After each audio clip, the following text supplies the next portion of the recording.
परीक्षा के अभ्यास के लिए 80 शब्द प्रति मिनट की दर से डिक्टेशन का लेख लिखें। न्यायाधीशों की नियुक्ति को लेकर सुप्रीम कोर्ट और सरकार के बीच विवाद जिस तरह बढ़ता जा रहा है वह शुभ संकेत नहीं।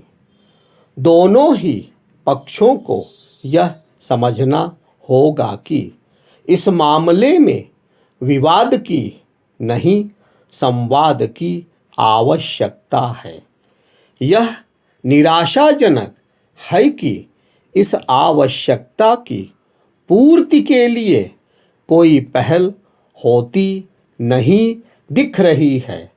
ऐसी किसी पहल के स्थान पर दोनों ही पक्ष और विशेष रूप से सुप्रीम कोर्ट अपने रवैये पर कुछ अधिक ही अडिग और आक्रामक है। इसका प्रमाण तब मिला जब उसने उस रपट के अंश सार्वजनिक कर दिए जो नियुक्त किए जाने वाले न्यायाधीशों के संदर्भ में सरकार की ओर से उसे सौंपी गई थी।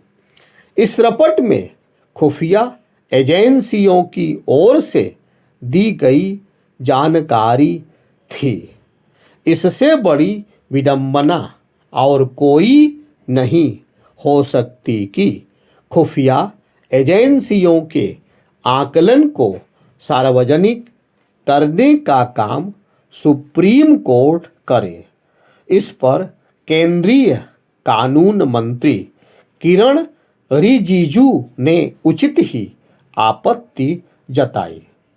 सुप्रीम कोर्ट ने यह काम भले ही स्वयं को सही सिद्ध करने के लिए किया हो, लेकिन उसे समझना होगा कि वह कॉलेजियम को संविधान सम्मत साबित नहीं कर सकता। इसलिए नहीं करता क्योंकि संविधान में यह कहा ही नहीं गया कि न्यायाधीशों की नियुक्ति सुप्रीम कोर्ट की ओर से बनाए गए कॉलेजियम के माध्यम से की जाएगी। कॉलेजियम व्यवस्था न केवल संविधान की मूल भावना बल्कि लोकतांत्रिक मर्यादा के भी विरुद्ध है। यह समझ आता कि न्यायाधीशों की नियुक्ति सरकार के हिसाब से ना हो, लेकिन इसका यह अर्थ भी नहीं हो सकता कि वह पूरी तरह सुप्रीम कोर्ट की मनमर्जी से हो। फिलहाल ऐसी ही स्थिति है। न्यायाधीशों की नियुक्ति में सरकार की भूमिका पोस्टमास्टर सरीखी ही है। सुप्रीम कोर्ट ने सब कुछ अपने हाथ में ले रखा है।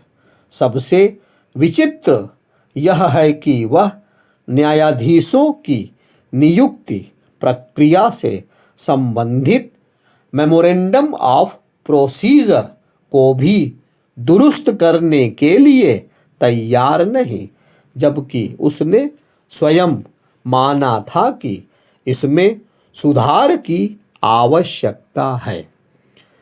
वास्तव में इसी कारण यह कहा जाता है कि सुप्रीम कोर्ट ने न्यायाधीशों की नियुक्ति प्रक्रिया का हरण कर लिया है।